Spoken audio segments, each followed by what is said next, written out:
Scenic Hotel Group, a place to stay no matter your staycation. From the Legacy Collection, Scenic Hotels, Suites and Resorts, and Heartland Hotels. Find your place to stay at scenichotelgroup.co.nz. Speaking of Phoenix football, one of the more remarkable games in the history of the football club played out last night in Sydney. Here's the chain of events. The Phoenix went up 1-0 pretty early on through their Polish striker Oskar Zawada. Still won it at half-time, but then they had Bulgarian Božidar Krajev sent off with 20 minutes to go, so they're down to 10 men, still 1-0 ahead. But then they went down to 9 men when substitute Nicholas Pennington was also shown a red card in the 86th minute. So there's still 4 minutes plus stoppages to go. They're down to 9 men, and they've got to hold on to their 1-0 lead. They did hang on until deep into added time, but the drama was by no means over. And it comes towards Lafondra, and Wootton's there again. Well, the pain this time. They're pointed to the penalty spot. Another controversial decision. Lafondra against Sale. And Sale makes the save. Incredible. And I think justice has been done. Justice has been done. We're looking at a post-penalty save. Handball. That's what I'm being told. I do not believe it. A second penalty for Sydney. After 2 red cards issued. Lafondra again, who's seen one effort saved. Might be the last kick of the game. And he's put it over the top of the bar. You're joking. I see it, but I do not believe it. I am utterly speechless. And I tell you what, Wellington will celebrate like they've won a grand final. If they hang on here, they have done it. Heroic is only half the story. Ollie Sale saved a penalty in the 97th minute, and then they had a second one awarded, which Adam Lafondra blasted wide. 2 red cards as well. There'll be much more to come in the post-game press conference. Sydney are beaten at home once again. That, folks, was just the most remarkable second half of A-League football I think I have ever witnessed. Incredible work on commentary there from Simon Hill. Former Phoenix skipper Andrew Durante was alongside the call, courtesy of our friends at Sky Sport. In the middle of all of that was Wellington Phoenix central defender, Englishman Scott Wootton, who joins us now from Sydney Airport, where the team is about to fly home. Scott, thanks for joining us. How did you manage to get any sleep after all of that? Oh, I don't think I have, to be honest. I still can't believe what happened, to be honest.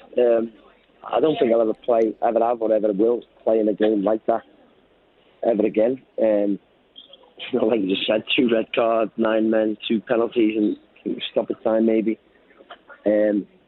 Crazy game. So I'm just delighted we got the 3 points and we got the win.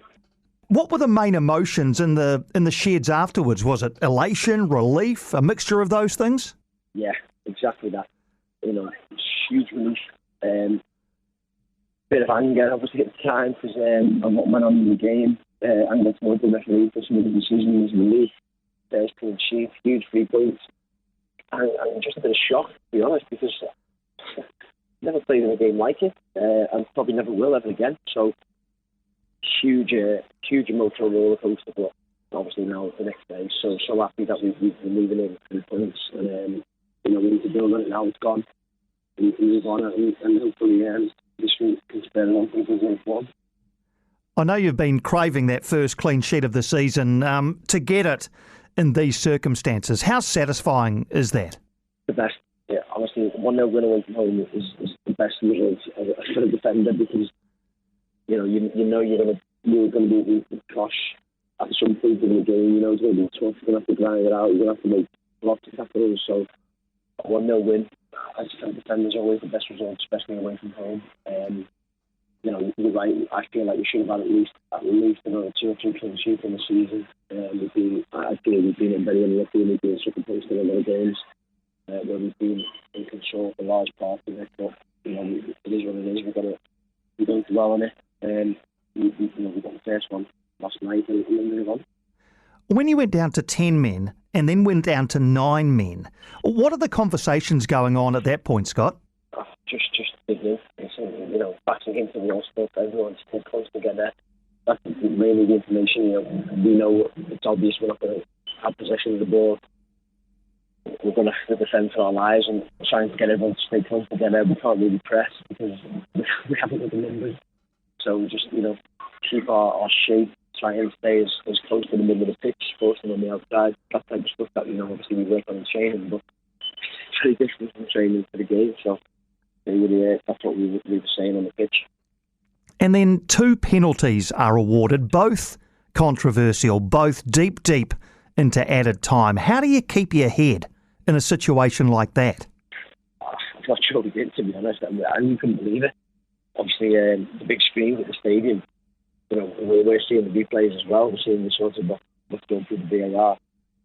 I mean, how would you give a penalty for a header where, Payne's not even looking, he's facing the wrong way, the ball, I can clearly hit his back from, 20 centimetres, 30 centimetres away, is incredible, really. But, they made the decision, they made a good save, and then, the funds are missing the second penalty, and that's a bit of luck you need sometimes. And, like I said earlier, I think we've earned that with our performances from the season. We've been very unlucky not to keep a clean sheet, so sometimes the ball bounces for you, sometimes it doesn't, and thankfully last night it did. I'm not sure if you know Adam Le Fondre well or if you know him at all, but he obviously will be devastated with what happened. Even given the circumstances behind the penalties, can you feel a bit of sympathy for your fellow Englishman? Yeah, absolutely. Of course, I'm sure he'd be disappointed. But that's football. Sometimes it happens. He's got nothing to prove with his goal record for sure. I don't know him on a personal level, but I've played against him obviously 2 times over here. I've played against him a lot in England. When he was at Reading, I can remember off the top of my head. And he was a good player for this league. His goal record speaks for itself. And like you say, I'm sure he'll be disappointed. But that's football. Hopefully, I'm sure he'll score a couple of goals next week. He's always in the right position. He makes good runs, good movement. So I don't think he'll be long term. I don't think that'll affect him too much. But thankfully for us, for the Phoenix, we missed the penalty yesterday. And just to finish, Scott, this result and in particular this performance and the heart shown by the team, is this the kind of performance that can really, galvanise a team and kickstart a season and really make a bit of a difference as a turning point, perhaps? Yeah, absolutely. And I feel like that's what we need to do now. The league is so tight. There's a couple of points between so many places in the table. And that 3 points, that was vital that we got that last night, for what we want to achieve in the group.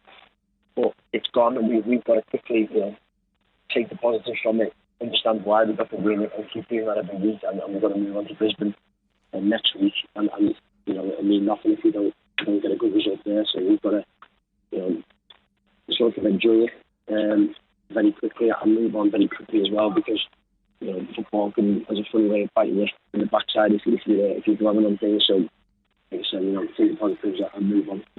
All right. Well, I know you've got to jump on a plane and head back over this side of the ditch. Congratulations to you and the team, Scott, on a wonderful performance last night. One of the more remarkable games of football I think I've ever seen. So thanks for taking the time for a chat, and we'll see you back here. No problem. Thank you very much. See you soon. Cheers. Thanks, Scott. Scott Wootton there from Sydney Airport with the team about to fly home after that remarkable victory last night, 1-0.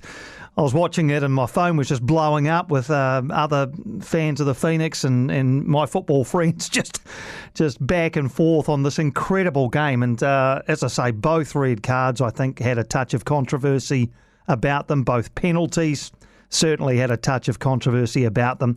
So to overcome all of that and still come away with the 3 points was, quite remarkable, as I say.